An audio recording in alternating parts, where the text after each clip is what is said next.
Hello everyone. So continuing with the chapter of cost of capital, अब हमारा जो next topic है that is called cost of retained earnings. अभी तक हमने cost of debt, cost of preference share capital and cost of equity share capital discuss किया था और ये हमारा लास्ट कंपोनेंट है। अब रिटेन्ड अर्निंग्स अगर हम देखें कि इनका मीनिंग क्या होता है, इट मीन्स कि कंपनी हर साल जो भी प्रॉफिट्स या रिजर्व्स या सरप्लस जोड़ती है, अपने पास सेव करके रखती है, वो उसी को ही आगे किसी सोर्स ऑफ इन्वेस्टमेंट में लगा सकती है। मतलब उसको सारे का सारा पैसा डेट, इक्विटी या प्रेफरेंस से पिक करने की ज़रूरत नहीं है। वो अपने खुद के रिजर्व्स भी यूज़ कर सकती है अगर उसने कोई इन्वेस्टमेंट करनी है या कोई भी एक स्टार्टअप लॉन्च करना है। अब क्योंकि ये एक कंपनी के खुद के अर्निंग्स होती हैं, उनके प्रॉफिट्स का ही शेयर होता है। सो होता क्या है, इसके ऊपर कंपनी को कोई प्रैक्टिकल कॉस्ट बियर नहीं करनी पड़ती या फिर एक्चुअल कॉस्ट बियर नहीं करनी पड़ती। Here it is written, practically company need not to pay anything for its retained earnings but there will be an opportunity cost for it. सिर्फ एक पार्ट रहता है और वो रहता है अपॉर्चुनिटी कॉस्ट का। अब ये कैसे? लेट्स सपोज एक कंपनी है ए लिमिटेड, उसके पास 20 लाख के रिजर्व्स पड़े हैं। अब ये भी हो सकता है कि वो उन 20 लाख को बैंक में डिपॉजिट करा दे, तो वहाँ से उसको वहाँ पर उसकी फिक्स्ड डिपॉजिट रखे और वहाँ से उसको इंटरेस्ट आता रहे, वो उसकी इनकम बन सकती थी। बट कंपनी ने क्या किया, उन्हीं 20 लाख को बैंक में डिपॉजिट कराने की बजाय उनको इन्वेस्ट कर दिया किसी सोर्स में, कोई नया बिजनेस वेंचर लॉन्च कर दिया या कहीं पर उसने उनको उस पैसे को लगा दिया। अब ये हो सकता है कि जिस भी सोर्स पे उसने उस पैसे को लगाया है वहाँ से उसको लॉस हो जाए या प्रॉफिट उतना ना हो जितना उसको बैंक में एफडी कराकर इंटरेस्ट अर्न हो सकता था। That is why retained earnings की एक अपॉर्चुनिटी कॉस्ट रखी जाती है, the cost of next best alternative. मतलब अगर वो उसको यहाँ इन्वेस्ट ना करता और उसको कहीं और सेव करता तो वहाँ से जो उसको कॉस्ट मिलनी थी वही उसके लिए इस पर्टिकुलर रिटेन्ड अर्निंग्स की कॉस्ट है। अब नॉर्मली ऐसा कोई फिक्स्ड क्राइटेरिया नहीं बना है कि रिटेन्ड अर्निंग्स को प्रॉपरली कैलकुलेट किया जाए कि आप इनके ऊपर कैसे net proceeds and all earn करोगे, बिकॉज इसकी ना तो कोई नेट प्रोसीड होती है ना ही इसके ऊपर कोई डिविडेंड होता है, और अपॉर्चुनिटी कॉस्ट को इस केस में कैलकुलेट करना काफ़ी टिपिकल रह जाता है।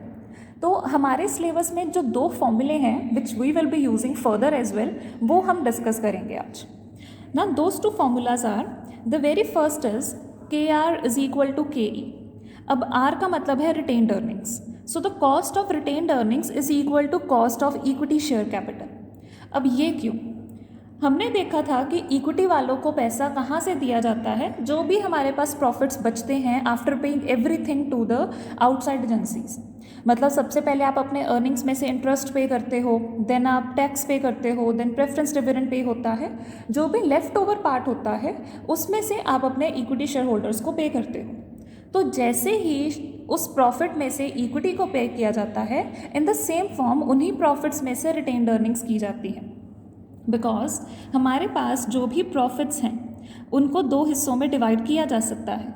एक पार्ट को आप डिविडेंड की फॉर्म में पे कर दो, तो इस डिविडेंड को यूज़ किया जाता है cost of equity share capital निकालने में। एक पार्ट को आप अपने पास रिटेन्ड अर्निंग्स की फॉर्म में रख दो और उसको हम अभी रीड आउट कर रहे हैं, क्योंकि आपके प्रॉफिट्स में से ही डिविडेंड पे किए जाते थे, आपके प्रॉफिट्स में से ही रिटेन्ड अर्निंग्स को पे किया जा रहा है। इसी वजह से एक ये कॉन्सेप्ट लॉन्च किया गया था कि जो आपकी रिटेन्ड अर्निंग्स की कॉस्ट है और जो इक्विटी शेयर कैपिटल की कॉस्ट है वो दोनों सेम है। अब ये एक पार्ट है जो आपका काफ़ी केसेस में यूज़ होने वाला है।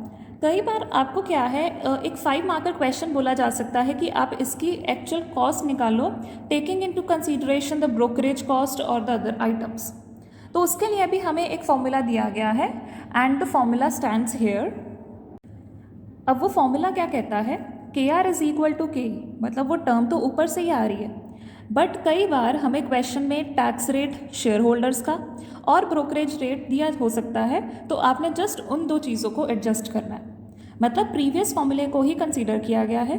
ये फॉर्मूला आपका तब एप्लीकेबल है जब आपको क्वेश्चन में ब्रोकरेज रेट या tax charged on share holders या tax rate of share holders missing है। बट अगर क्वेश्चन में वो दोनों गिवन है तो आप इस फॉर्मूले को कंसीडर करोगे, KE ब्रैकेट 1 माइनस TS मतलब जो rate tax rate share holders के लिए है। कंपनी का टैक्स रेट नहीं लेना आपने, शेयर होल्डर्स का टैक्स रेट लेना है, bracket close 1 minus B। B मतलब ब्रोकरेज कॉस्ट, जो भी आपकी इंटरमीडिएटरी की कॉस्ट होगी उसको यहाँ पर एडजस्ट किया जाएगा और फिर जो चीज़ बचती है वो आपकी KR के इक्वल है। अब ये क्यों किया गया है इन दोनों को एडजस्ट? जैसे हमने कहा कि प्रॉफिट्स में से डिविडेंड पे किया जाता है या फिर प्रॉफिट में से एक रिटेन्ड अर्निंग्स का हिस्सा रख दिया जाता है। अब जो भी डिविडेंड आपके शेयर होल्डर्स को पे किया जाएगा, ऑब्वियस है वो शेयर होल्डर्स की अब इनकम बन चुके हैं। अब क्योंकि वो शेयर होल्डर्स की इनकम है तो शेयर होल्डर्स उनके ऊपर टैक्स पे करेंगे, या फिर शेयर होल्डर्स उनको अगर कहीं और इन्वेस्ट करते हैं तो वो उसको ब्रोकरेज भी पे करेंगे। बट रिटेन्ड अर्निंग्स के केस में आपको ना तो टैक्स रेट पे करना पड़ रहा है, ना ही आपको ब्रोकरेज कॉस्ट पे करनी पड़ रही है। इसी वजह से इन दोनों को यहाँ पर एडजस्ट कर दिया गया है और लेफ्ट ओवर पार्ट को आपका कॉस्ट ऑफ रिटेन्ड अर्निंग्स बोल दिया गया। So this is the practical concept कि आपका रिटेन्ड अर्निंग्स की कॉस्ट को कैसे निकाला जाता है। We will be doing one practical question now only and then we will move forward to the next topic. So here we have one example. अब example में हमें बोला गया है कि आपकी जो cost of equity share capital है वो 15% है। आपका जो tax rate chargeable on share holders, as मतलब ऑन शेयर होल्डर्स, वो 40% है। आपको ब्रोकरेज उन्होंने बोली हुई है 2%। So now you calculate the cost of retained earnings. It's quite simple over here. हम निकालेंगे cost of retained earnings which is equal to cost of equity share capital. अब क्योंकि क्वेश्चन में आपको दो आइटम्स दी गई हैं तो आपको इनको एडजस्ट करना पड़ेगा। अगर नहीं दी होती तो हम KR और KE को सेम फिगर मान लेते। 1 माइनस TS 1 माइनस B। अब यहाँ पर इफ़ वी सॉल्व, KE अब हमारा है 15%, TS हमें दिया हुआ है 40%। You can write it as 0.4। 1 minus B हमें दिया है 2%, तो वो हमारा हो जाएगा 0.02। इसको फर्दर सॉल्व करेंगे, सो 15% मल्टीप्लाई बाय 0.6 मल्टीप्लाई बाय 0.98 और यहाँ से आपका जो KR है उसकी वैल्यू आ जाएगी if you solve it. So after solving आपकी जो वैल्यू आएगी वो आएगी 8.82%। परसेंट कैसे, यही परसेंट कंटिन्यू हो रहा है। 0.6 और 0.98 के पॉइंट्स आप यहाँ पर इसमें एडजस्ट करोगे। Now our next topic is weighted cost of capital and perhaps this is the most important topic जिसका क्वेश्चन आपको हर बार श्योर है कि आएगा ही आएगा and that too in 15 marks. Now इसको डिनोट करने का जो मेन पैटर्न रहता है, कॉस्ट K और W हम यूज़ करते हैं weighted cost of capital के लिए। इसमें होता क्या है, आपको हर एक कॉस्ट ऑफ कैपिटल जो भी आप सोर्स एम्प्लॉय कर रहे हो, let's suppose a company debt, preference share capital, equity share capital और रिटेन्ड अर्निंग्स, हर एक सोर्स से थोड़ा थोड़ा पैसा लगाकर एक इन्वेस्टमेंट में लगा रही है। तो हमें क्या करना है, सबसे पहले हर एक सोर्स की कॉस्ट ऑफ कैपिटल को निकालना है। या तो आपको ये क्वेश्चन में डायरेक्टली गिवन होगा, otherwise you have to calculate. एक बार आपके पास वो पर्टिकुलर कॉस्ट आ गई, then in the second step आपको क्या करना है, आपको मल्टीप्लाई करना है उस पर्टिकुलर कॉस्ट को बाय द रिस्पेक्टिव वेट्स। अब वेट्स का मतलब कि कौन सा cost of source of capital ज़्यादा कॉम्पोजिशन गेन कर रहा है। मतलब जैसे एक कंपनी ने let's suppose 10 lakh rupees invest किए हैं इन टोटल, जिसमें से 5 लाख उसने इन्वेस्ट किए हैं फ्रॉम डेट, 3 लाख उसने इन्वेस्ट किए हैं फ्रॉम इक्विटी, 1 लाख उसने इन्वेस्ट किया है फ्रॉम प्रेफरेंस एंड 1 लाख उसने इन्वेस्ट किया है फ्रॉम रिटेन्ड अर्निंग्स। क्योंकि अब डेट ने ज़्यादा कॉम्पोजिशन इनकर किया हुआ है तो उसका वेट ज़्यादा होगा। तो ये जो वेट्स हैं ये आपको या तो क्वेश्चन में दिए होंगे, नॉर्मली गिवन होते हैं, otherwise you can calculate very well, काफ़ी ईजी होता है।